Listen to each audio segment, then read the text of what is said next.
Hello students, welcome back to the NCERT exemplar series.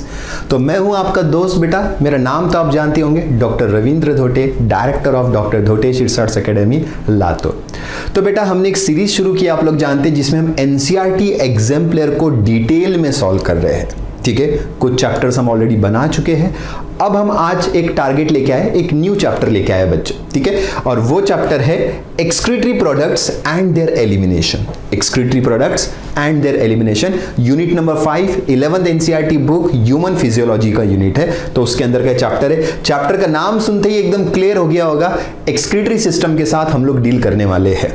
अब चलिए questions पे बढ़ने से पहले फिर से मैं एक रिमाइंडर दे दूं बच्चों कि आपको याद होगा एनसीईआरटी एग्जाम्पलर के साथ साथ हमने एक Eklavya NEET free test series भी लॉन्च की है, जो मैं आपको डिस्क्रिप्शन बॉक्स में उसका लिंक भेज दूंगा। बिल्कुल फ्री ऑफ कॉस्ट है बेटा, ऑनलाइन मोड है, आप घर बैठे एग्जाम दे सकते हैं। वीकली एग्जाम्स होती है, जिससे आपका ऑल इंडिया रैंकिंग सुधरेगा बच्चों, आपके थोड़े बहुत कंसेप्ट क्लियर होंगे, और उसके अंदर हम लोग 24/7 डाउट सेशंस के लिए through the chat feature available रहते हैं बच्चों।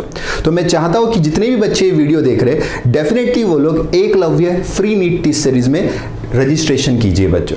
और कुछ भी अगर दिक्कतें आती है तो कमेंट बॉक्स में आप कह सकते हैं, या डिस्क्रिप्शन में आप लोग हमारा कॉन्टैक्ट नंबर है, उस पर कॉल कर सकते हैं। चलिए तो फिर आज का चैप्टर शुरू करते हैं, आज के क्वेश्चन शुरू करते हैं excretory products and there elimination के। चल, सो ये हो गया तुम्हारे चैप्टर का नाम, और ये रहा तुम्हारा पहला सवाल बच्चों।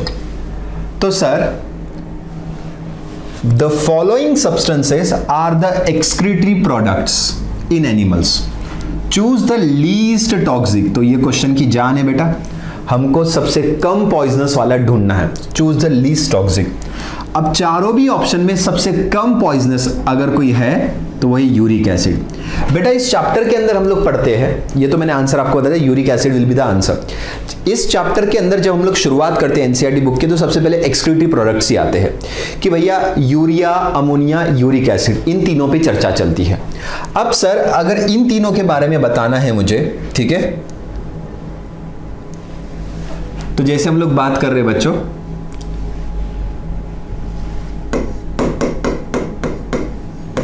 एक्सक्रीटरी प्रोडक्ट्स, तो हमारे इस टेक्स्ट बुक में, इस चैप्टर में इन्होंने 3 नाम दिए।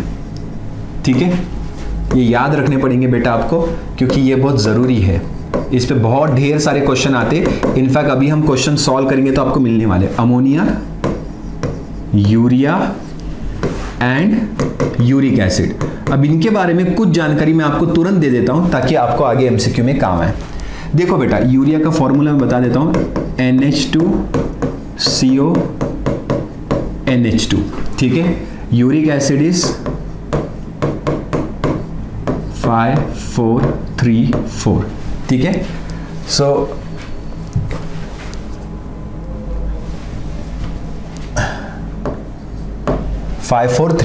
ठीक है। अमोनिया का तो आप लोग सब लोग जानते हैं, दैट इज NH3, तो इसमें कोई दिक्कत नहीं है। अब सर हमारे बॉडी में तीनों भी बनते हैं, और तीनों भी बनते हैं एक ही ऑर्गन में, दैट इज लीवर। ये सब कुछ कहां सिंथेसाइज होने वाला है? लीवर में। लेकिन सबके बनाने के प्रोडक्ट्स और बनाने के तरीके अलग अलग रहेंगे बेटा। अब जैसे अमोनिया बनता है थ्रू द डीअमाइनेशन प्रोसेस, अब मैं ज्यादा प्रोसेस में घुसूंगा नहीं बेटा, नहीं तो बहुत गड़बड़ हो जाएंगी। यूरिया बनता है हमारा थ्रू द यूरिया साइकिल, जिसे हम लोग एक और नाम देते हैं ऑर्निथाइन साइकिल, एटलीस्ट नाम तो याद रखिए बच्चों। और यूरिक एसिड हमारा बनता है थ्रू द आयोनोसिनिक एसिड पाथवे। तो कौन कैसे बनता है ये मैंने आपको बता दिया, और सब लोग बनते हैं एक ही जगह पे, इनटू द लीवर। ठीक है,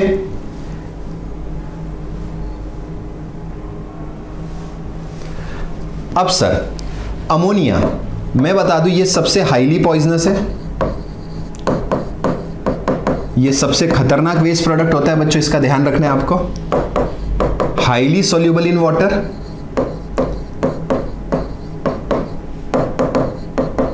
मीन्स ये एक्वेटिक एनिमल्स के बस की बात है। तो मेजॉरिटी ऑफ एक्वेटिक एनिमल्स जिनके पास पानी की कोई कमतरता नहीं होती है वो अमोनिया एक्सक्रीट करते हैं बेटा। अब हमारी बॉडी में जब अमोनिया बनता है तो अमोनिया इतना पॉइजनस होता है कि हम उसको तुरंत एक्सक्रीट नहीं कर पाते, लेकिन एक्चुअली इसको तुरंत एक्सक्रीट करना पड़ता है, और अगर आप नहीं कर पाए तो ये आपकी बॉडी में डैमेज कॉज करेगा। तो सर क्या करें, तुरंत एक्सक्रीशन नहीं कर सकते तो करना क्या है, तो बेटा इसको इसके लेस टॉक्सिक फॉर्म में कन्वर्ट करो। तो अमोनिया का लेस टॉक्सिक फॉर्म क्या होता है बेटा, यूरिया। यूरिया जो बना है देखो उसमें NH2 मतलब 2 अमोनिया मॉलिक्यूल्स और एक कार्बन डाइऑक्साइड, ये CO जो लिखा है ये कार्बन डाइऑक्साइड मॉलिक्यूल था, तो 2 अमोनिया और एक CO2 मिला के आपका यूरिया बनता है। उस साइकिल को हम लोग ऑर्निथाइन साइकिल बोलते हैं। तो sir this is less toxic and less soluble या मीडियम सॉल्युबल इन वाटर हम लिख सकते हैं। क्योंकि सर ऐसा हम क्यों लिख रहे हैं, अगर आपके पास 1 ग्राम यूरिया है तो इसको डिसॉल्व करने के लिए सिर्फ 50 ml पानी लगता है, और वहीं आपके पास 1 ग्राम अमोनिया है तो इसको आधा लीटर पानी लगता है, 500 ml। ठीक है, तो ये पानी का रीडिंग भी मैं आपको बता के रख रहा हूं, ध्यान रखेंगे। अब sir urea generally terrestrial mode के लिए बेस्ट है, और हम लोग यूरियोटेलिक है बेटा, मतलब सर हम लोग पानी हम बहुत ज़्यादा भी नहीं पीते लेकिन बहुत कम भी नहीं पीते। तो पानी हमारी बॉडी में एडुकेट है जिसकी मदद से हम लोग यूरिया एक्सक्रीट कर सकते हैं। हमारी यूरिन के थ्रू जो वेस्ट बाहर निकलता है वो यूरिया होता है बच्चों। अब रही बात यूरिक एसिड की, यूरिक एसिड सबसे कम पॉइजनस, लीस्ट टॉक्सिक, ठीक है, और लीस्ट सॉल्युबल, या तो फिर अपन इनसॉल्युबल भी लिख सकते हैं इसको, क्योंकि जनरली डिसॉल्व नहीं होता है सर। अगर इसका 1 ग्राम का रीडिंग निकाले तो 10 ml पानी, या तो फिर वो भी नहीं लगने वाला। सर इतना कम पानी मतलब सर ये जो है वाटर कंजर्वेशन का काम कर रहा है। शॉर्टकट में अगर मैं बता दूं तो यूरिक एसिड जनरली उन एनिमल्स में देखने को मिलेगा, याद रखना बच्चों, यूरिक एसिड जनरली उन एनिमल्स में देखने को मिलेगा जहां जो पानी कम पीते हैं या जब पानी नहीं पीते हैं, वाटर कंजर्वेशन मोड के हिसाब से सर। तो सर ये आपको बर्ड्स में मिलेगा, लैंड इंसेक्ट्स में मिलेगा, क्योंकि एक्वेटिक इंसेक्ट्स तो वहां जाएंगे, एक्वेटिक बोले तो उधर आ गया अमोनिया में, फिर स्नेल्स, रेप्टाइल्स में मिलेगा। कितने लोगों ने छिपकली को पानी पीते हुए देखा है बेटा, बहुत कम लोगों ने, नहीं जनरली दिखता ही नहीं सर। तो घर में छिपकली है बेटा, बर्ड्स, कबूतर वबूतर आपके आजू बाजू उड़ते रहते हैं, तो ये सब इधर आते हैं। Uric acid generally white colour में एक्सक्रीट होता है, कोई भी इंसान रहने दो या इंसान बोलो कोई भी जानवर रहने दो, व्हाइट कलर में एक्सक्रीट होता है, व्हाइट क्रिस्टल्स रहते हैं। आप सब लोगों ने यूरिक एसिड देखा है बच्चों। चिपकली का वेस्ट देखा है, ये सौभाग्य तो सभी को प्राप्त हुआ होगा बच्चों। चिपकली के वेस्ट में 2 कलर होते हैं, एक होता है व्हाइट कलर और एक होता है डार्क ब्राउन या ब्लैकिश कलर। वो जो व्हाइट कलर है वो उनका यूरिक एसिड है। पंछियों का वेस्ट देखा है, थिक पेस्ट फॉर्म में रहता है, like toothpaste, thick paste form में, छी सर कुछ भी बोलते हैं टूथपेस्ट, ठीक है। तो बेटा लेकिन उसमें आपने ऑब्जर्व किया होगा, कबूतर का वेस्ट देखो, उसमें भी एक कलर आपको व्हाइट मिलेगा। तो व्हाइट कलर जहां भी मिल रहा है आपको वो यूरिक एसिड है बेटा, वो क्या है, यूरिक एसिड। तो मैंने यहां पे कुछ बेसिक पॉइंट्स तीनों के बारे में लिखा दिया, अमोनिया, यूरिया, यूरिक एसिड। तो highly toxic, less toxic, least toxic, highly soluble, less soluble, least soluble, maximum aquatic, maximum में इसलिए बोल रहा हूं क्योंकि सारे में इसमें डाल नहीं सकता, यूरिया मैक्सिमम टेरेस्ट्रियल, मैमल्स इसके अंदर, हम लोग इसके अंदर आ जाते हैं, और यूरिक एसिड में बर्ड्स, रेप्टाइल्स वगैरह ये सारी चीजें उसके अंदर आ जाएगी बेटा, ठीक है। चलिए तो ये हो गए आपके एक्सक्रीटरी प्रोडक्ट्स बच्चों। इसका मैं चाहता हूं कि आप लोग एक स्क्रीनशॉट निकाल लेना बेटा और इसको पढ़ लेना। अब बेटा आगे बढ़ते हैं नेक्स्ट क्वेश्चन की तरफ। तो जैसे कि हम लोग क्लियर हो गए बेटा कि इसका आंसर क्या रहने वाला है, यूरिक एसिड, ठीक है। अब सर नेक्स्ट क्वेश्चन क्या है हमारे पास,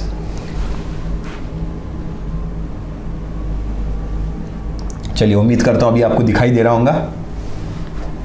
filtration of blood takes place at PCT, DCT, collecting duct, malpighian tubule. तो बेटा आंसर सीधा तो है माल्फिजियन बॉडी, और माल्फिजियन ट्यूब्यूल बोल दिया मैंने गलती से, तो माल्फिजियन बॉडी। ये क्या है सर, ये चारों भी नेफ्रॉन के पार्ट्स है। और ये ऊपर क्या लिखा था, फिल्ट्रेशन यूरिन फॉर्मेशन की प्रोसेस है। देखो बेटा इस चैप्टर में एक्सक्रीटरी सिस्टम में तो हम लोग क्या करते हैं, kidney is a principal excretory organ. तो किडनी के अंदर ब्लड डालते हैं, ब्लड को फिल्टर करते हैं, फिल्टर करके यूरिन तैयार करते हैं। मतलब सर यूरिन बनाने की मैकेनिज्म आपको थोड़ी बहुत पता रहनी चाहिए बच्चों, ठीक है। अब सर यूरिन फॉर्मेशन प्रोसेस ये 3 स्टेप में चलता है। पहले आप ब्लड को फिल्टर करते हो, और ये सब किडनी की जो सेल्स होते हैं, किडनी के जो स्ट्रक्चरल एंड फंक्शनल यूनिट होती है नेफ्रॉन, उसके अंदर चलता है। तो पहले ब्लड को हम लोग छानते हैं, लेकिन जब फिल्टर करते हैं तो उसमें न्यूट्रिएंट प्लस वेस्ट दोनों चले जाते हैं। तो अब आपको न्यूट्रिएंट्स का क्या करना रहता है सर? एब्जॉर्प्शन, कि सर इसको एब्जॉर्ब करके फिर से ब्लड में डाल दो, और जो वेस्ट है उसको सिक्रीट बैक कर दो, उसको एब्जॉर्ब नहीं करना है, उसको वहीं छोड़ देना है सर। तो पहले ब्लड को फिल्टर करो, राइट, फिर उसमें से जो फिल्टर करने का, देखो बेटा सिंपल सा लॉजिक है। अपन चाय फिल्टर करते, चाय छानते, तो समझ लीजिए वैसी प्रोसेस है। चाय बोले तो ब्लड है, आपकी जो सीव है, छन्नी है, वो बोले तो आपकी माल्फिजियन बॉडी है, मतलब ग्लोमेरुलस, और नीचे आपका समझ लीजिए बाउमन्स कैप्सूल है। जब आप छानते तो जो ऊपर पत्ती अटक जाती है तो वो अनफिल्टर्ड प्रोडक्ट्स रहते हैं, और नीचे जो छन के आ जाता है दैट इज अ फिल्ट्रेट बोलते हैं हम लोग उसको, ठीक है। अब सर यहाँ पे चाहे तो एक छोटा सा डायग्राम बना के हम लोग देख सकते हैं सर कि नेफ्रॉन के अंदर चलता क्या है। सर सबसे पहले नेफ्रॉन की शुरुआत होती है, ये जो मैंने बनाया U shape, that is a Bowman's capsule.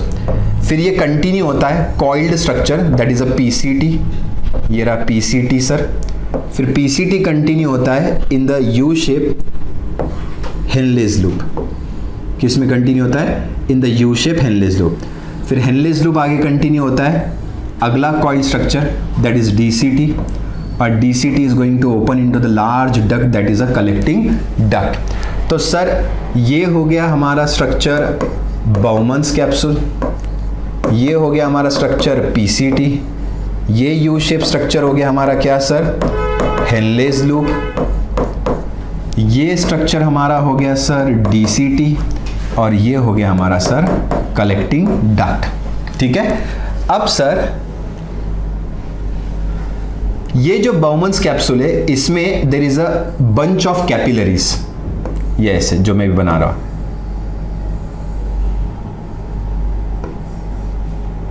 This is a network of capillaries, जिसे हम लोग बोलते हैं क्या? ग्लोमेरुलस।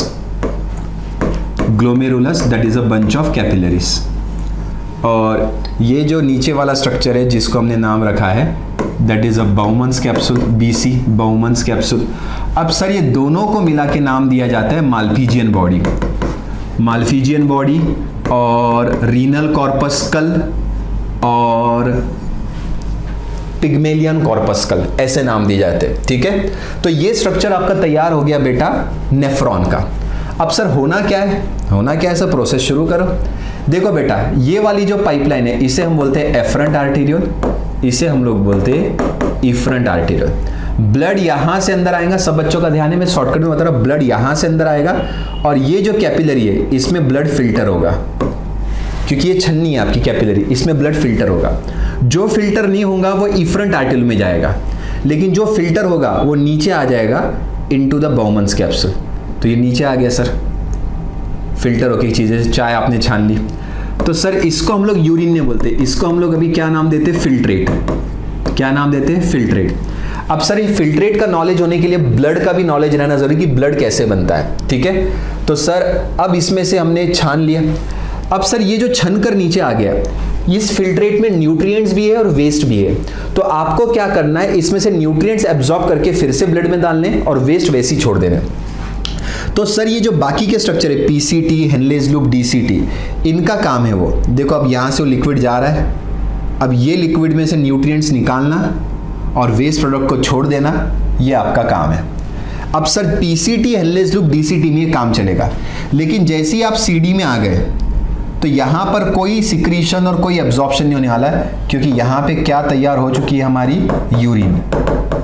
तो पहले ये था फिल्ट्रेट, जब लेकिन ये PCT, हेनलेज लूप, DCT, ये पाइपलाइन में से लिक्विड गुजरा, तो हमको क्या करना था? Absorption of nutrients and the secretion of waste, ये हमको करना था बच्चों उसमें, तो वो हम कर रहे थे बेटा। तो बेटा ये हो गया नेफ्रॉन का थोड़ा बहुत स्ट्रक्चर। तो सर इसमें ये वाला जो हिस्सा था ऊपर वाला, जिसको मैं यहाँ से मार्केटिंग करता हूँ, ऐसा डिमार्क करता हूँ, ये जो ऊपर हिस्सा है इसे हम बोलते हैं माल्फिजियन बॉडी। अब ये माल्फिजियन बॉडी का काम क्या रहता है? फिल्ट्रेशन। माल्फिजियन बॉडी का काम क्या रहता है? फिल्ट्रेशन। मतलब इसका यही एक काम है, मतलब यूरिन फॉर्मेशन की जो पहली स्टेप है, ठीक है, filtration, that is going to be takes place in the Malpighian body. अब सर एब्जॉर्प्शन और सिक्रीशन ये तीनों में चलेगा, पीसीटी, हेनलेज लूप, डीसीटी तीनों में चलेगा। लेकिन सवाल ये उठता है कि मैक्सिमम कहां चलता है। तो पीसीटी में मैक्सिमम होता है बेटा एब्जॉर्प्शन प्रोसेस, पीसीटी में मैक्सिमम होता है बेटा एब्जॉर्प्शन ऑफ न्यूट्रिएंट्स, और डीसीडी में मैक्सिमम होता है सिक्रीशन ऑफ वेस्ट। तो मैं सबके शॉर्टकट फंक्शन लिखा रहा हूं, इसमें होगा फिल्ट्रेशन, पीसीटी में मैक्सिमम एब्जॉर्प्शन, डीसीडी में मैक्सिमम सिक्रीशन। हेनलेज लूप में क्या होता है सर, दोनों होगा, लेकिन एक इंपॉर्टेंट फंक्शन लिखा देता हूं, Henle's loop is responsible for concentration of urine. Henle's loop का जनरली काम है वाटर रीअब्जॉर्प्शन में, जितना ज्यादा ये लोग पानी निकाल के एब्जॉर्ब करते जाएंगे, यूरिन उतनी ज्यादा क्या होती जाती है बच्चों, कॉन्सेंट्रेटेड, यूरिन उतनी ज्यादा क्या होती जाती है बच्चों, कॉन्सेंट्रेटेड होती जाती है बेटा। तो यहां तक कंसेप्ट क्लियर है बेटा आपको। तो मैंने यहां पे थोड़ा सा नेफ्रॉन आपको सिखाया है ताकि मैं कुछ क्वेश्चंस बना सकूं बेटा। चलिए, तो यहां पर फिर आ गए हम लोग। तो sir filtration of blood takes place at, तो मैंने अभी बताया that is malpighian body. PCT में तो क्या हो रहा था सर, पीसीटी में क्या हो रहा था सर, एब्जॉर्प्शन। सिक्रीशन भी होता है लेकिन मैक्सिमम एब्जॉर्प्शन। डीसीडी में मैक्सिमम क्या हो रहा है, सिक्रीशन। और कलेक्टिंग डक्ट में तो क्या तैयार हो चुकी थी सर, यूरिन तैयार हो चुकी थी सर। माल्फिजियन बॉडी के दूसरे नाम आप लोग याद रखिए, लिख के ले लीजिए बच्चों। Malpighian body is also known as renal corpuscle और it is also known as Pygmalion corpuscle. Spelling देख लेना बच्चों, ने तो पिग लिख के आ जाएंगे। It is also known as Pygmalion corpuscle. ठीक है, तो ये तीन नाम है। और माल्फिजियन बॉडी बनती कैसी, दो चीजों को मिला के बनती, याद रखना। माल्फिजियन बॉडी बनती है glomerulus, that is a bunch of capillary, plus U shape structure Bowman's capsule. तो glomerulus plus Bowman's capsules gives you the Malpighian body. Clear है बच्चों, एनी डाउट, एनी प्रॉब्लम? ठीक है, चलो आगे बढ़ते हैं। नेक्स्ट,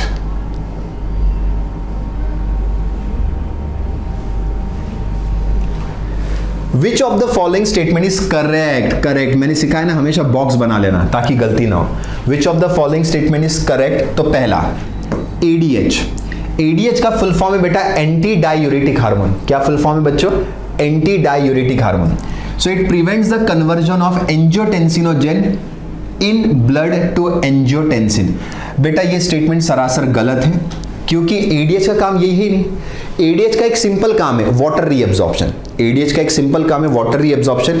एडीएच हार्मोन आपके डिस्टल कन्वोल्यूटेड ट्यूब्यूल डीसीटी में जाएगा, वहां से पानी को एब्जॉर्ब करेगा। ये काम उसका है नहीं जो स्टेटमेंट दिया है। Aldosterone facilitates the water reabsorption, ये स्टेटमेंट इनडायरेक्टली करेक्ट है, क्योंकि एडीएच आता है पोस्टीरियर पिट्यूटरी ग्लैंड से और अल्डोस्टेरॉन हार्मोन आता है एड्रिनल कॉर्टेक्स के पास से। तो मैं जनरली आपको बता देता हूं ये स्टेटमेंट पार्शियली करेक्ट है, क्योंकि अल्डोस्टेरॉन का मेन फंक्शन होता है सोडियम रीअब्जॉर्प्शन। अपन आएंगे उसके ऊपर। एएनएफ का फुल फॉर्म होता है एट्रियल नाइट्रियूरेटिक फैक्टर, जो आपका राइट एट्रिया मतलब हार्ट का जो चेंबर है राइट एट्रिया वो बनाता है, atrial natriuretic factor. It enhances the sodium reabsorption. ये स्टेटमेंट भी गलत है, क्योंकि ये उल्टा करता है, ये सोडियम का एक्सक्रीशन करता है, सोडियम का एलिमिनेशन करता है ये। ठीक है, नाउ रेनिन कॉजेज द वासोडायलेशन। नहीं बेटा, ये भी स्टेटमेंट गलत हो गया। रेनिन का काम है वासो कंस्ट्रिक्शन, तो रेनिन इज डूइंग वासो कंस्ट्रिक्शन, यहां वासोडायलेशन दिया है। एएनएफ सोडियम एक्सक्रीशन करता है, तो यहां सोडियम रीअब्जॉर्प्शन दिया है। और एडीएच का तो फंक्शन ही नहीं दिया है, एडीएच वाटर रीअब्जॉर्प्शन करता है बेटा। अब रही बात अल्डोस्टेरॉन की, जो मुझे आपको समझानी थी बच्चों। अल्डोस्टेरॉन का जनरली क्या काम क्या है, ये समझ के ले लो बेटा। तो अल्डोस्टेरॉन सबसे पहले it is secreted by adrenal cortex, adrenal gland जो किडनी के ऊपर बैठा रहता है, किडनी को जो हम टोपी पहनाते उसके ऊपर बैठा हुआ है। अल्डोस्टेरॉन किस पे एक्शन लेता है, डीसीटी, डिस्टल कन्वोल्यूटेड ट्यूब्यूल, और वहां से जनरली क्या करता है सर, सोडियम रीअब्जॉर्प्शन। क्या करता है बेटा, सोडियम रीअब्जॉर्प्शन। तो सर उधर स्टेटमेंट में तो पानी दिया था वाटर रीअब्जॉर्प्शन, तो मैं बता रहा हूं ना बेटा क्या होता है। अल्डोस्टेरॉन आके पहले Na+ को रीअब्जॉर्ब करेगा, Na+ रीअब्जॉर्ब होने के बाद सिंपल डिफ्यूजन से क्लोराइड आयंस जाएंगे, और एक बार जब सोडियम भी गया क्लोराइड भी गया तो पूरा NaCl चला गया, और एक बार जब सॉल्ट ट्रांसफर हो जाता है तो उसके पीछे पीछे चुपचाप पानी चला जाता है थ्रू द ऑस्मोसिस प्रोसेस। मतलब बेटा अगर आप समझने की मेरी कोशिश करेंगे कि मान लेते ये पाइपलाइन है DCT और ये बाजू की पाइपलाइन है कैपिलरी, ब्लड कैपिलरी। तो मैं आपको जो मैकेनिज्म समझाने की कोशिश कर, ध्यान दो।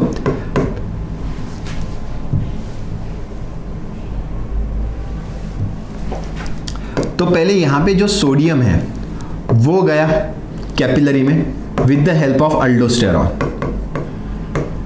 अब सोडियम के पीछे पीछे उसका दूसरा जो साथीदार है, जोड़ीदार, वो जाता है Cl- with the help of simple diffusion. कौन से प्रोसेस से बेटा? Simple diffusion, passive transport. अब एक बार यहां पे NaCl चला गया पूरा, यहां का नमक वहां चले गया और यहां क्या बच गया सर? वाटर। तो नमक पूरा वहां जाने के बाद इसकी ऑस्मोलैरिटी क्या हो जाती? हाई ऑस्मोलैरिटी हो गई या हाईली कॉन्सेंट्रेटेड हो गया। और यहां पे सिर्फ पानी बचने के बाद, यहां पे सिर्फ पानी बचने के बाद इसकी ऑस्मोलैरिटी क्या होगी? लो कॉन्सेंट्रेटेड हो गए। अब ऑस्मोसिस होता है, यहां का पानी यहां जाएगा बेटा धीरे धीरे with the help of osmosis process. मतलब सर अल्डोस्टेरॉन ने सोडियम लेके गया, फिर सिंपल डिफ्यूजन से क्लोराइड गया और ऑस्मोसिस से कौन गया? वाटर। तो अल्टीमेटली ये पूरी प्रोसेस की शुरुआत किसने की थी? अल्डोस्टेरॉन ने। तो अल्डोस्टेरॉन ने सोडियम रीअब्जॉर्प्शन डायरेक्टली किया, लेकिन इनडायरेक्टली क्या क्या रीअब्जॉर्ब हो गया उसके पीछे पीछे? सर इनडायरेक्टली सर क्लोराइड भी हो गया और वाटर भी रीअब्जॉर्ब हो गया। तो ये कंसेप्ट आपको ध्यान में रखना है बच्चों। तो समझ में आया कंसेप्ट पूरी तरह से? तो बेटा क्या होता है, बच्चे गड़बड़ करते हैं कि लाइन टू लाइन लिखा कि सोडियम रीअब्जॉर्प्शन अल्डोस्टेरॉन, वाटर नहीं दिया है तो वाटर इनडायरेक्टली जाता है बेटा, ये आपको ध्यान में रखना पड़ेगा। तो दैट्स व्हाई हमारा आंसर यहां पे क्या आ रहा था बेटा? This one. क्वेश्चन अच्छा था, क्वेश्चन ट्रिकी था, याद रखना चाहिए, नहीं तो बच्चे बोलेंगे चारों ही गलत है सर, एक भी करेक्ट नहीं है सर इसमें। चलो होशियार बच्चे सब, आगे बढ़ते। Very simple. Which of the following is removed from our lungs? Lungs से क्या रिमूव्ड हो रहा है? तो सर लंग्स से तो ब्रीथ बाहर आ रही। तो ब्रीथ में अपन बाहर क्या फेंकते हैं? ऑक्सीजन क्या CO2? तो सर CO2। लेकिन बेटा कार्बन डाइऑक्साइड अकेला नहीं आता है, कार्बन डाइऑक्साइड ड्राई गैस है, ड्राई। अगर वो गैस अकेले आई तो अंदर बर्निंग सेंसेशन है, नाक के इधर जलेगा, अपने को बर्निंग होगी। तो कार्बन डाइऑक्साइड को हमेशा पानी के साथ भेजते हैं, लेकिन पानी वेपर स्टेट में होता है, वाटर वेपर्स, मतलब पानी का कोटिंग लगा के, या आप ऐसा बोल सकते हैं अगर वो गैस ड्राई है तो थोड़ी इसको ठंडी करते हैं हम लोग वाटर वेपर्स डाल के, मॉइस्चर डाल के, ताकि जब वो अंदर से बाहर की तरफ आए तो अंदर जले ना, बर्निंग सेंसेशन ना हो। तो सर याद रखना CO2 एंड वाटर। मैं तो यहां पे बोलूंगा करेक्ट होना चाहिए था वाटर वेपर्स। सिर्फ पानी लिखते हैं तो सही नहीं होता है, वाटर वेपर्स होना चाहिए बेटा, ठीक है। तो कार्बन डाइऑक्साइड ज्यादा मात्रा में जाएगा, पानी उसके साथ कम ही जाएगा, लेकिन वेपर स्टेट में जाएगा, ये आपको याद रखना है बेटा, ठीक है। तो ये हो गया sir question number 4।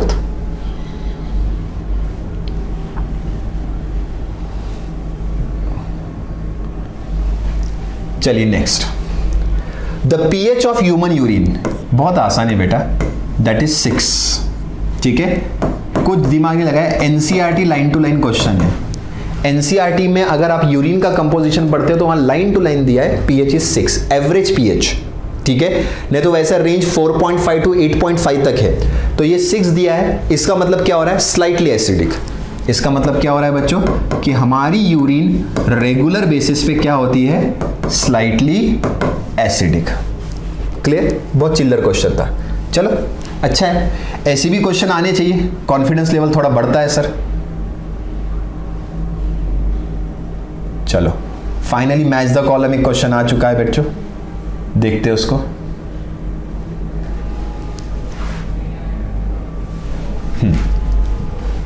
Different types of excretory structure and animals are given below. Match them appropriately and mark the correct answer. चलो डायरेक्ट करना है, एक साइड एक्सक्रीटरी ऑर्गन दिए और दूसरे साइड एनिमल का नाम दिया है। ये भी NCERT book line to line है।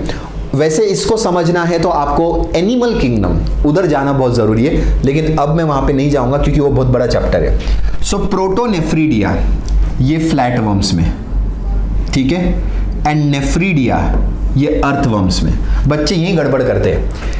क्या डिफरेंस है सर? ये देख बेटा, सबसे पहले नेफ्रीडिया शब्द याद रख। नेफ्रीडिया बोले तो ट्यूब्स रहते, ट्यूब्स, ब्लाइंड ट्यूब्स बोलते हैं, बॉडी के अंदर रहते, जो वेस्ट प्रोडक्ट को एब्जॉर्ब करते हैं और बॉडी के बाहर फेंकने का काम करते हैं। अब एनिमल किंगडम में अगर सीक्वेंस में देखते तो सबसे पहले Porifera, then Coelenterata, then Ctenophora, then Platyhelminthes. Platyhelminthes flat worms, फिर Aschelminthes round worms and then earthworms.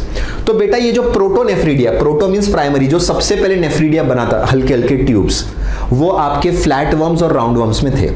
फिर वो ट्यूब्स थोड़े से एडवांस हुए और अच्छे हुए और अच्छा उसका फंक्शनिंग शुरू हुआ, तो वो किस में आए बेटा? अर्थवर्म्स में, राइट। तो प्रोटोनेफ्रीडिया फ्लैट वर्म्स या राउंड वर्म्स आप लिख सकते हैं, दोनों सही रहेगा, और नेफ्रीडिया अर्थवर्म पक्का।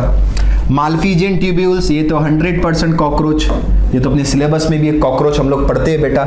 और ग्रीन ग्लैंड और एंटीनल ग्लैंड्स ये आ जाएंगे आपके प्रॉन्स में, ठीक है। तो आंसर क्या हो रहा है? ए क्या हो रहा है? Proton fourth, B3, C2 and D1, तो A is equal to fourth.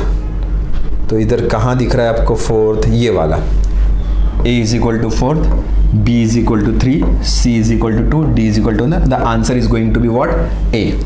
A answer है। सर ये जो चौथा बताया आपने ग्रीन ग्लैंड और एंटीनल ग्लैंड में समझा नहीं। देखो बेटा जानवर कौन सा है? प्रॉन्स। प्रॉन्स बोले तो क्रस्टेशियंस, फाइलम अर्थ्रोपोडा, उसमें क्लास आती है क्रस्टेशियंस, मतलब एक्वेटिक अर्थ्रोपोड्स बोलते हैं जो पानी के अंदर। तो प्रॉन्स, क्रैब्स भी आ सकते हैं, केकड़ा वगैरह, झींगा, केकड़ा, ये सब। तो सर इनका नाम ऐसे क्यों रखा? एंटीनल ग्लैंड्स, एंटीना के नजदीक मिलते हैं ना, जो उनके एंटीनाज होते हैं क्रैब्स के, प्रॉन्स के, तो उसके नीचे बैठे रहते हैं। और why it is called as a green gland? Because it is green in colour.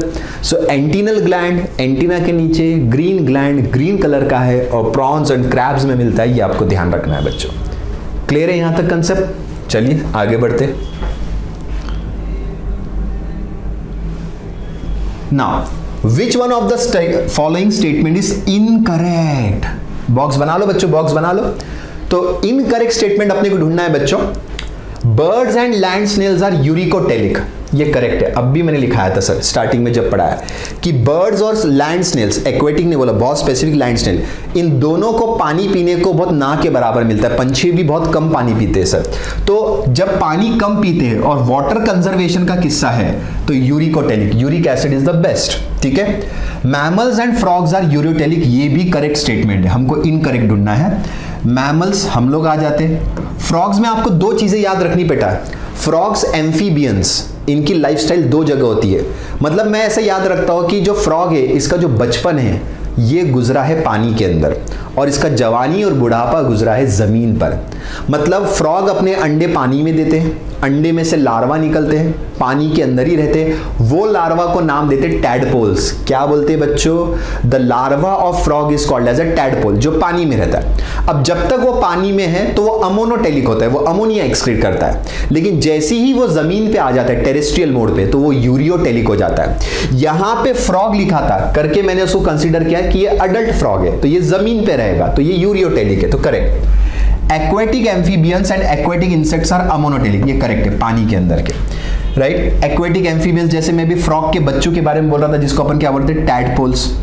Birds and reptiles are ureotelic, नहीं, birds and reptiles are uricotelic, क्योंकि ये लोग भी पानी कम पीते तो वाटर कंजर्वेशन होता है, तो यूरिक एसिड ही इनका वेस्ट प्रोडक्ट रहेगा बच्चों, ठीक है। तो इनकरेक्ट पूछा था, तो चौथा वाला इनकरेक्ट है, मतलब यही हमारा आंसर है सर, यही हमारा आंसर है बेटा।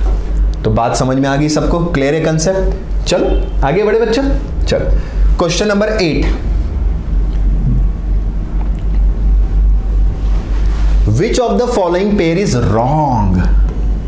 फिर से इनकरेक्ट ढूंढना है, रॉन्ग। यूरिकोटेलिक बर्ड्स, देखो बेटा कितने क्वेश्चन आ रहे हैं। इसका मतलब जो मैंने पहले आर्टिकल पढ़ाया था वो आपको ध्यान देना था, उसको अच्छे से देखना था, लेकिन तो एक बार पीछे जाके वापस से एक बार देख लेना वीडियो में। तो अमोनिया, यूरिया, यूरिक एसिड के मैंने बेसिक पॉइंट्स लिखाए थे और वो पॉइंट्स यहाँ पे जरूरी है। यूरिकोटेलिक बर्ड्स, ये करेक्ट है, हमको रॉन्ग ढूंढना है। यूरियोटेलिक इंसेक्ट्स, ये गलत है। इंसेक्ट्स अगर एक्वेटिक है तो अमोनोटेलिक, याद रखना। इंसेक्ट्स अगर पानी में है तो अमोनिया एक्सक्रीट करेंगे, और अगर जमीन पे है तो यूरिक एसिड एक्सक्रीट करेंगे, यूरिक एसिड, यूरिया कभी नहीं करेंगे। अब ये सिर्फ इंसेक्ट दिया था, अब ये एक्वेटिक भी नहीं दिया, लैंड भी नहीं दिया, लेकिन कोई फर्क नहीं पड़ता ना, क्योंकि ऑप्शन में क्या दिया हुआ? यूरिया, तो यूरिया तो वैसे भी एक्सक्रीट करने वाले। अमोनोटेलिक टैडपोल, ये करेक्ट है। अभी मैं बोला था टैडपोल बोले तो क्या है? लार्वा। लार्वा ऑफ फ्रॉग या एम्फीबियंस। तो मैंने बोला था ना, बचपन पानी में गया और जवानी बुढ़ापा किस पे जा रहा है बेटा, जमीन के ऊपर। तो अमोनोटेलिक एकदम करेक्ट है। Ureotelic elephant, elephant is a mammal और जितने भी मैमल्स है वो यूरियोटेलिक रहते हैं, जितने भी मैमल्स है, ठीक है। तो बेटा हमको रॉन्ग ढूंढना था, तो रॉन्ग मिल चुका था पहली, so that is answer B. इसका आंसर क्या हो गया बच्चों, बी हो गया बच्चों, ठीक है। चलो कहानी को आगे बढ़ाते हैं। तो ये हो गया 8th।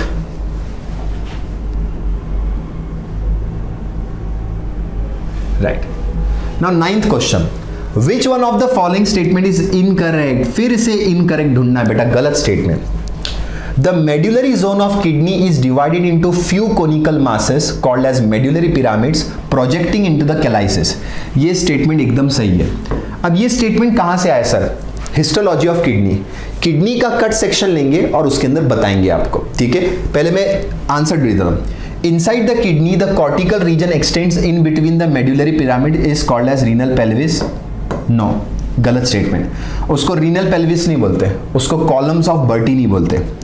Glomerulus along with Bowman's capsule is called as a renal corpuscle. ये तो मैंने लिखवा के दिया था कि माल्फिजियन बॉडी बोलते हैं, रीनल कॉर्पस्कल बोलते हैं और पिग्मेलियन कॉर्पस्कल भी बोलते हैं। Renal corpuscle, proximal convoluted tubule and distal convoluted tubule of the nephrons are situated in the cortical region. Correct, cortex में ही प्रेजेंट रहते हैं। अब बेटा ये कॉर्टेक्स मेडुला समझने के लिए आपको जाना पड़ेगा बच्चों किडनी के डायग्राम में, ठीक है।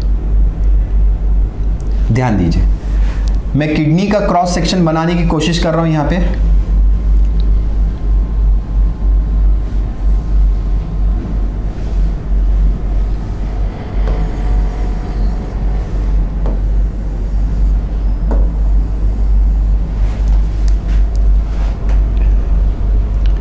अब क्या होता है बच्चों, ये किडनी है, ये किडनी के आउटर लेयर रहती है जिसका नाम होता है रीनल कैप्सूल। अब किडनी के अंदर दो जोन्स रहते हैं, एक आउटर जोन कॉर्टेक्स और इनर जोन मेड्यूला। तो पहले इनर जोन में क्या होता है, ऐसे पिरामिडल शेप स्ट्रक्चर रहते हैं, पिरामिड्स रहते हैं, पिरामिड्स जिसको रीनल पिरामिड्स बोलते हैं। तो यहां पे तो ड्रॉ कर लेता हूं, तो ऐसे पिरामिड्स रहेंगे सर। ध्यान दीजिए, ये समझ गया तो आगे के 1-2 क्वेश्चन और छूट जाएंगे सर अपने। तो सर ये हो गए renal pyramids. Renal is a scientific name for kidney.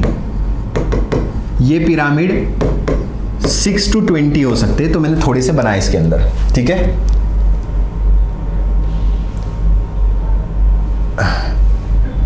Right, अब सर ये पिरामिड्स के अंदर पतले पतले ट्यूब्स रहते हैं, ऐसे लाइन से बना रहा हूं, ठीक है। और ये पिरामिड कंटिन्यू होते हैं छोटे छोटे पाइपलाइंस में। Now this pyramid continues into small pipelines which is called as a minor calyx. फिर ये छोटे छोटे पाइपलाइन आपस में ज्वाइन होकर बनाते बड़ी पाइपलाइंस जिसे हम लोग बोलते हैं मेजर कैलिक्स। फिर वो ऐसे बाहर निकलते हैं। लेबलिंग करता हूं मैं सब। तो ये हो गया sir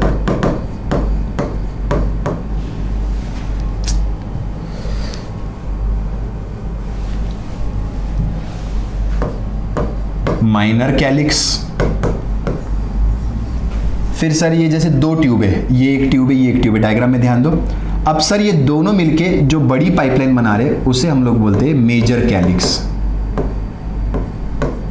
so minor calyx join to form major calyx. और सर ये सबसे फाइनली बड़ी पाइपलाइन जिसे हम लोग बोलते हैं renal pelvis. Renal pelvis is nothing but upper end of ureter, क्योंकि ये देखिए नीचे जो किडनी से बाहर पाइपलाइन निकलती है जिसे हम लोग क्या बोलते हैं बेटा, यूरेटर। तो सर ये ऐसी सीक्वेंस है, renal pyramid, minor calyx, major calyx, renal pelvis, ureter.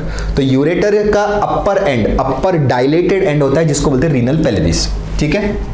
Now next, अब सर ये सब हो गया हमारा, जितना भी मैंने बनाया ये सब हो गया मेड्यूलरी रीजन। मेड्यूलरी रीजन मतलब सर ये मेड्यूला बोले तो अंदर का हिस्सा। अब सर बाहर का हिस्सा ये जो दिख रहा है, तो इसमें सब ऐसे डॉट डॉट्स रहते हैं, कॉर्टिकल जोन रहता है, मतलब ये ग्रैन्युलर रहता है ऐसा डॉट डॉट डॉट। अब ये डॉट्स एक्चुअली है माल्फिजियन बॉडी, मतलब आपका जो नेफ्रॉन है बच्चों वो थोड़ा आपका रहता है इनटू द कॉर्टेक्स और थोड़ा आपका रहता है इनटू द मेड्यूला। तो फिलहाल सर ये जो मैंने बनाया ये क्या था, कॉर्टेक्स। अब सर ये एक एक डॉट को खोल के देखेंगे तो बड़ी बड़ी माल्फिजियन बॉडी दिखेंगी। अब सर उससे पहले ये जो कॉर्टेक्स है और ये जो अंदर वाला पिरामिड मतलब मेडुलरी रीजन है, तो नेफ्रॉन ये दोनों के बीच में, थोड़ा नेफ्रॉन बाहर है थोड़ा नेफ्रॉन अंदर है, ठीक है। लेकिन आप गौर करोगे बेटा डायग्राम में अगर आप गौर करोगे कि यहाँ पे कॉर्टेक्स और मेडुला के बीच में एक रीजन है, मतलब दो पिरामिड्स के बीच में, देखो बेटा ये वाले रीजन की मैं बात कर रहा हूं, जिसमें ये वाले रीजन की, ये देखो ये रीजन है बिटवीन द पिरामिड्स। तो यहां पर क्या होता है बेटा, ये दोनों पिरामिड के बीच में थोड़े से ऐसे डॉट्स अंदर घुस जाते हैं। ध्यान दो बेटा डायग्राम में, ये डॉट्स में बना रहा हूं। सो बिटवीन द पिरामिड्स बोले तो मेडुलरी रीजन, ठीक है। अब उसके अंदर कॉर्टेक्स घुस चुका है, मतलब मैं इस वाले रीजन की बात कर रहा हूं जिसे हम लोग क्या बोलते हैं बेटा, columns of बर्टीनी।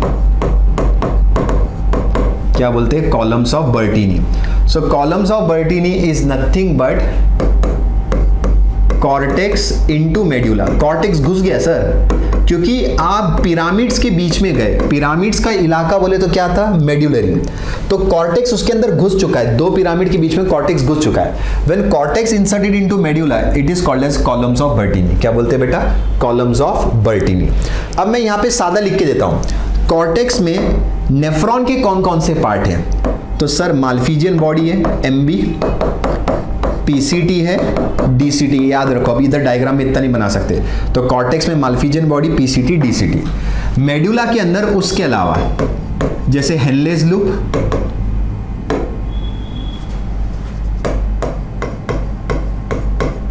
Collecting tubule and collecting duct, ये वाले हिस्से रहेंगे आपके मेडुला के अंदर।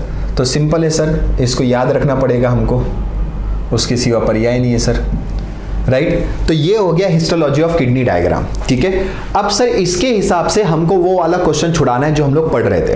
तो देखो बच्चों, क्वेश्चन पे ध्यान देंगे। अब देखिए बच्चों, यहां पे क्लियर दिख रहा है कि inside the kidney the cortical region extends into the medullary region as a renal pelvis.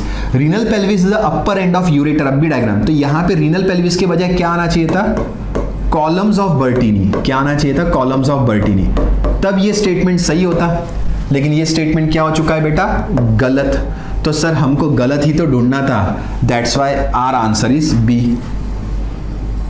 ये हमारा आंसर हो गया फाइनली सर, ठीक है। बाकी सब मैच कर रहे हैं सर, बाकी कोई प्रॉब्लम नहीं। देखो, medullary zone of kidney is divided into few conical mass called as medullary pyramids projecting into the कैलाइसिस।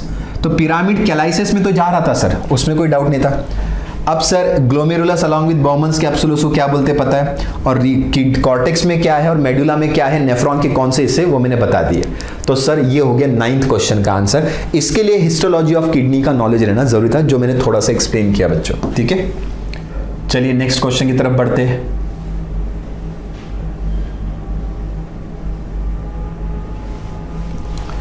The condition of accumulation of urea, मतलब आपकी बॉडी में जब यूरिया ज्यादा हो जाता है आपके ब्लड में, तो उसे क्या बोलते हैं सर, तो उसे यूरेमिया बोलते हैं बेटा, सीधा आंसर है। When the urea gets higher in the blood, it is called as uremia.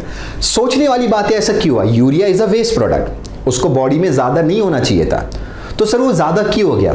Sir ये सोचिए कि यूरिया को बॉडी के बाहर निकालने की जिम्मेदारी किसकी थी, sir kidneys are the principal excretory organ. इसका मतलब किडनी में कुछ गड़बड़ हो गई, किडनी फेल हो गई, किडनी काम नहीं कर रही, किडनी नॉन फंक्शनल हो रही है, इसी वजह से यूरिन में से यूरिया बाहर नहीं निकल रहा है, जिसकी वजह से वो यूरिया आपके ब्लड में बढ़ता जा रहा है। और ये अच्छी बात नहीं बेटा, यूरिया इज अ वेस्ट, वो एक लेवल के बाद पॉइजनस हो जाएगा, बहुत ज्यादा पॉइजनस हो जाएगा और आपके मल्टीपल ऑर्गन को फेल करेगा। मतलब आपकी जब एक किडनी फेल होती है तो धीरे धीरे आपके सारे ऑर्गन्स फेल होना शुरू होते हैं, अगर आपने टाइम टू टाइम यूरिया को बाहर नहीं निकाला तो, ठीक है। तो answer is uremia. Next, which hormone which of the following is also known as anti diuretic hormone. तो बेटा ये तो एडीएच है, एंटी डायूरेटिक हार्मोन, और एडीएच का दूसरा नाम होता है वासोप्रेसिन, याद रखना। So ADH posterior pituitary gland, उसका ही दूसरा नाम वासोप्रेसिन है। सर ऐसा नाम क्यों पड़ा, बिकॉज ऑफ वासो कंस्ट्रिक्शन। मतलब इसके दो प्रॉपर्टी है सर, पहली प्राइमरी प्रॉपर्टी थी वाटर का रीएब्जॉर्प्शन, तो वाटर के रीएब्जॉर्प्शन की वजह से उसका नाम पड़ा anti diuretic hormone. Anti means against, diuretics, diuresis का मतलब होता है डाइल्यूशन, ठीक है, dilution of urine. Urine dilute कैसे होंगी, जब उसमें पानी डालेंगे तो वो डाइल्यूट हो जाएंगे, लेकिन ये उसके खिलाफ है, एंटी लिखा ना, एंटी, तो ये यूरिन में से पानी निकाल के लाएगा और यूरिन को क्या करेगा, कॉन्सेंट्रेटेड, तो उसको डाइल्यूट नहीं होने देगा। तो प्राइमरी फंक्शन उसका यही था और उसके हिसाब से प्राइमरी नाम उसका क्या था, एडीएच, लेकिन सेकेंडरी फंक्शन उसका क्या आ रहा है, वासो कंस्ट्रिक्शन, तो इसलिए उसका नाम क्या पड़ा, वासो प्रेसिंग। तो क्लियर है बच्चों कंसेप्ट। चलिए, तो क्वेश्चन नंबर 11 भी हो गया, आगे बढ़ते हैं। चलिए फिर से मैच द कॉलम, फटाफट मैचिंग करेंगे सर। प्रॉक्सिमल कन्वोल्यूटेड ट्यूब्यूल, तो मैक्सिमम रीअब्जॉर्प्शन यहां होता है बेटा, तो ये चल जाएगा सर यहां पे। Third number, reabsorption of 70 to 80% of electrolytes, ठीक है, एक्चुअली वाटर एंड इलेक्ट्रोलाइट्स आना चाहिए। डिस्टल कन्वोल्यूटेड ट्यूब्यूल, इसका काम रहेगा, आप बोल सकते हैं आयोनिक बैलेंस में डाल दीजिए इसको अभी फिलहाल, क्योंकि सर इसका काम सिक्रीशन है और इसमें अल्डोस्टेरॉन हार्मोन की मदद से सोडियम एब्जॉर्ब होता है, मतलब ये आयोनिक बैलेंस कर रहे हैं sir. Henle's loop generally water reabsorption के लिए होता है, अगर हेनलेस लूप पानी को रीअब्जॉर्ब कर रहा है तो मतलब यूरिन क्या बनेगी बेटा, कॉन्सेंट्रेटेड, क्या बनेगी बेटा, कॉन्सेंट्रेटेड, ठीक है, okay. And counter current mechanism, counter current mechanism एक बहुत इंपॉर्टेंट मैकेनिज्म होता है जो हेनलेस लूप और इसके बीच में चलता है, उसमें भी यूरिन कॉन्सेंट्रेटेड होती है, लेकिन सर अब फिर ऊपर का ऑप्शन कैसे, इधर एक और ऑप्शन था बेटा, counter current mechanism generally also helps in maintenance of concentration gradient in the medulla. Medulla बोले तो किडनी का अंदर का हिस्सा, जिसमें कॉन्सेंट्रेशन ग्रेडियंट मतलब कॉन्सेंट्रेशन लेवल उसको मेंटेन करना, उसको मेंटेन करने के लिए मैकेनिज्म चलाया जाता है, that is a counter current mechanism. बहुत बड़ा मैकेनिज्म है, अभी इधर पढ़ाना थोड़ा शक्य नहीं है बेटा। And renal corpuscle, renal corpuscle बोलते हैं माल्फिजन बॉडी, और ये जा रहा है इधर फिल्ट्रेशन ऑफ ब्लड की तरफ। तो बच्चे इस क्वेश्चन में गड़बड़ कर सकते हैं हेनलेस लूप और काउंटर करंट, क्योंकि दोनों का एक फंक्शन तो कॉमन है, concentration of urine. Counter current mechanism भी हेनलेस लूप में ही चलता है, हेनलेस लूप वासा रेक्टा इनके बीच में होता है। अब लेकिन यहाँ पे हेनलेस लूप का पहला फंक्शन मैंने ये लिख दिया। अब काउंटर करंट मैकेनिज्म का दूसरा फंक्शन होता है कॉन्सेंट्रेशन ग्रेडियंट मेडुलरी रीजन में, मेडुला में मेंटेन करना, तो इसलिए दूसरा फंक्शन वहां पे मैच हो गया। तो बच्चों देखो क्या हो गया, A is equal to 3 and B is equal to 4, तो उसके हिसाब से आंसर लगाइए। तो sir A is equal to 3, B is equal to 4, ये आ गया सर, ये आंसर बैठेगा उधर, और कोई मैच नहीं कर रहा है, ठीक है, क्लियर है बच्चों। चलो आगे बढ़ते। Now again match the column, अब ये डिसऑर्डर से रिलेटेड है थोड़ा सा। ग्लाइकोसूरिया मतलब presence of glucose in the urine, तो ये इधर मैच हो रहा है सर। ग्लूकोज का प्रेजेंट, जनरली ग्लूकोज प्रेजेंट नहीं होता है यूरिन में, डायबिटीज के केसेस में जिसको शुगर की बीमारी है। नेफ्रॉन की एक लिमिट होती है शुगर को एब्जॉर्ब करने की, नेफ्रॉन ज्यादा से ज्यादा 180 मिलीग्राम पर 100 ml of blood, 100 ml blood में 180 मिलीग्राम मैक्सिमम शुगर एब्जॉर्ब कर सकता है, लेकिन वही 100 ml ब्लड में 200 मिलीग्राम 400 मिलीग्राम शुगर है, तो ये बाकी की शुगर यूरिन में जाएंगी, और यूरिन में जब जाएंगी तो उस कंडीशन को अपन क्या बोलेंगे, glycosuria, presence of glucose in the urine. Renal calculi, calculi means पत्थर, स्टोन, ठीक है, तो that is third, mass of crystallise salts with in the kidney. देखो बेटा, जो हम किडनी स्टोन बोलते हैं, ये कोई पत्थर बाहर से नहीं आया कि सर बचपन में मैंने पत्थर और बहुत मिट्टी खाई थी तो अब किडनी में जाके बैठ गए, ऐसा नहीं होता है। किडनी स्टोन बनता कैसे, कम पानी पीने की वजह से। आप पानी कम पियो तो बॉडी में पानी की कमतरता होगी, तो नमक की मात्रा बढ़ती जाएगी, और आप देख लो ना बेटा, नमक को अगर अपन थोड़ा छोड़ देते खुला तो वो आपस में क्रिस्टल्स ज्वाइन होके स्टोन तैयार करेंगे। अगर पानी की मात्रा सही रहती तो नमक डिसॉल्व स्टेट में रहता, पानी कम होगा तो नमक डिसॉल्व स्टेट से बाहर आएगा, क्रिस्टलाइज स्टेट में आएगा, क्रिस्टल्स आपस में एग्रीगेट बनाएंगे और वही चल के स्टोन बनेगा। अगर किडनी स्टोन से बचना है तो टाइम टू टाइम पानी पीजिए, दिन में 3-3.5 लीटर पानी पीते रहना चाहिए बेटा, क्योंकि 1.5 लीटर तो यूरिन ही बन जाती है, तो कम से कम 1-1.5 लीटर पानी तो आपके बॉडी में होना चाहिए। तो किडनी स्टोन से बचना है तो पानी पीते रहिए बच्चों, ठीक है। ग्लोमेरुलर नेफ्राइटिस, तो बेटा इन्फ्लामेशन ऑफ ग्लोमेरुला, क्योंकि आइटिस लग गया है तो इन्फ्लामेशन है। और gout, accumulation of uric acid in the joints, correct, ये एक मेटाबॉलिक डिसऑर्डर है। गाउट अर्थराइटिस का टाइप होता है, अर्थराइटिस मींस जॉइंट्स में सूजन आना। अब इसमें यूरिक एसिड आपके जॉइंट्स में जाके डिपॉजिट हो रहे एंड सूजन कॉज कर रहे हैं, ठीक है, तो दैट इज गाउट, तो एक्यूमुलेशन ऑफ यूरिक एसिड। तो answer is A4B3, A4B3C2, correct हो गया, 4-3-2-1, this is going to be the answer, ठीक है। चलिए आगे बढ़ते हैं।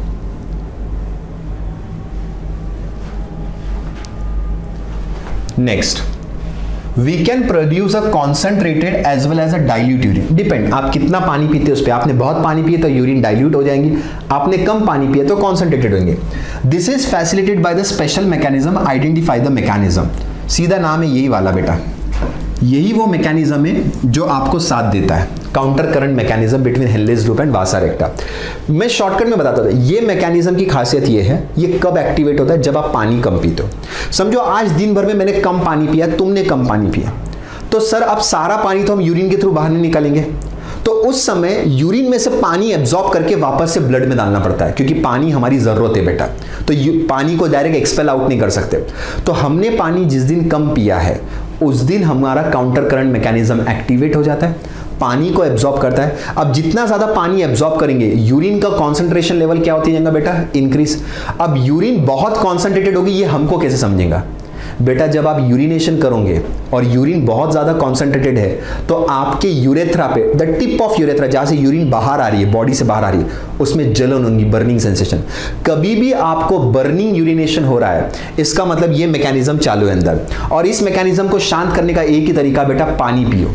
क्या करो, पानी पियो, ढेर सारा पानी पियो, राइट। क्योंकि आज आप शायद से पानी पीना भूल गए हो, या पानी बहुत पिया है लेकिन बाहर गर्मी चल रही है, इतना पसीना आया कि पानी उससे ही लॉस्ट हो गया, ठीक है। तो पानी पिए। जब भी बर्निंग यूरिनेशन होगा मींस ये मैकेनिज्म की याद आनी चाहिए, और आपको ये भी याद आना चाहिए कि आपने आज पानी कम पिया है बेटा। तो ये वाला कंसेप्ट क्लियर है एकदम, कोई दिक्कत नहीं इसमें।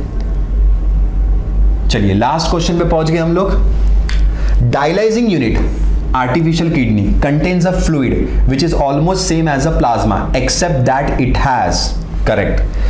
बेटा क्या होता है, जब हमारी किडनी फेल हो जाती है तो पेशेंट का तो एक ही इलाज है, किडनी ट्रांसप्लांटेशन। लेकिन तब तक क्या करें, क्योंकि किडनी डोनर इतनी आसानी से नहीं मिलता। तो करना क्या है, पेशेंट को टेम्पररी इलाज दिया जाता है, और टेम्पररी इलाज होता है डायलिसिस। डायलिसिस कोई परमानेंट इलाज नहीं। डायलिसिस होता क्या है, इस मशीन को आर्टिफिशियल किडनी भी बोलते हैं। बेटा आपके बॉडी में किडनी क्या कर रही थी सर, ब्लड को फिल्टर कर रही थी, गंदगी निकाल रही थी, यूरिन बना रही थी। ये मशीन भी वही करेगी। लेकिन सर इसके लिए आपको अपनी बॉडी का ब्लड उस मशीन में डालना पड़ेगा। तो ये एक प्रोसेस है जो under doctor supervision, medical supervision, घर पे नहीं करेंगे, उधर कर सकते। एक मशीन होती है बड़ी सी, आपके बॉडी में से ब्लड निकाला जाएगा पाइपलाइंस के थ्रू, और एक पाइपलाइन से अंदर भी जाएगा। पूरा ब्लड एक साथ नहीं, जैसे पूरा 5 लीटर एक साथ निकाल के फिल्टर करके फिर अंदर नहीं, इट्स अ साइक्लिकल। थोड़ा थोड़ा ब्लड जाएगा, थोड़ा थोड़ा ब्लड फिल्टर होकर वापस आएगा। तो बेटा अब क्या होता है, इसमें एक प्रिंसिपल मैकेनिज्म होता है डायलिसिस में, और वो होता है सिंपल डिफ्यूजन। मतलब सर कैसे, देखो बच्चों, मान लेते हैं कि डायलिसिस मशीन में एक मेम्ब्रेन होती है, मानना क्या होती है, और उस मेम्ब्रेन का नाम होता है सेलोफैन मेम्ब्रेन। मतलब आपका खून इस मेम्ब्रेन के एक तरफ रहेगा।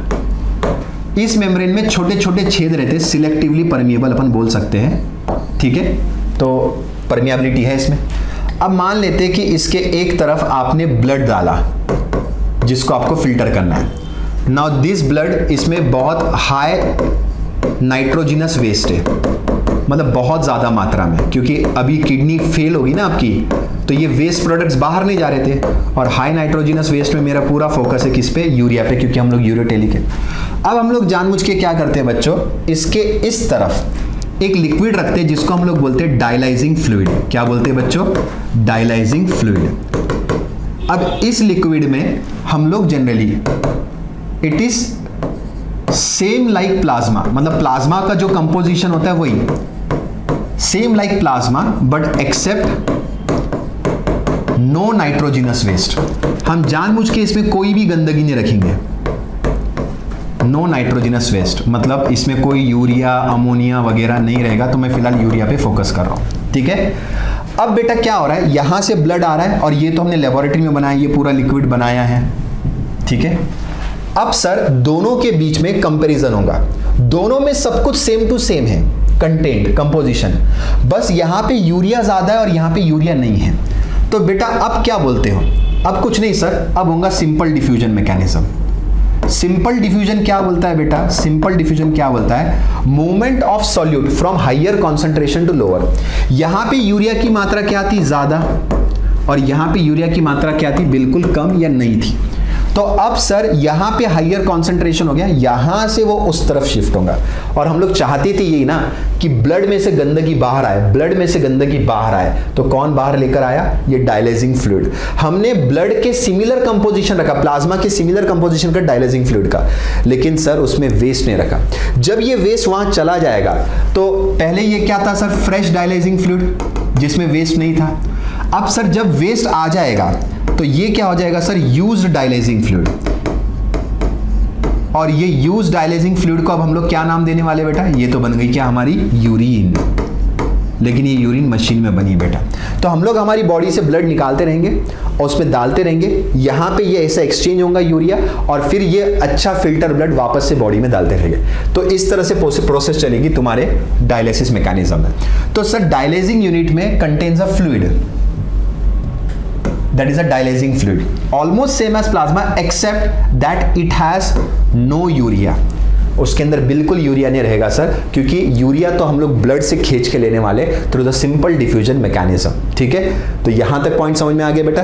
तो चलिए देखते ही देखते यहां पर हमने एक्सक्रीटरी सिस्टम की एनसीईआरटी एग्जाम्पलर बहुत अच्छे से और बहुत डिटेल में सॉल्व की बच्चों। आप तो देख ही रहे हम लोग कितने डिटेल में और कितने अच्छे से पढ़ रहे हैं। Still if you have any doubt you can comment us, और कुछ अच्छा है तो उसमें भी कमेंट कीजिए, और कुछ आपको और चाहिए तो वो भी बताइए बेटा। हम पूरी कोशिश करेंगे आपके लिए वो सारी फैसिलिटीज अवेलेबल करने की।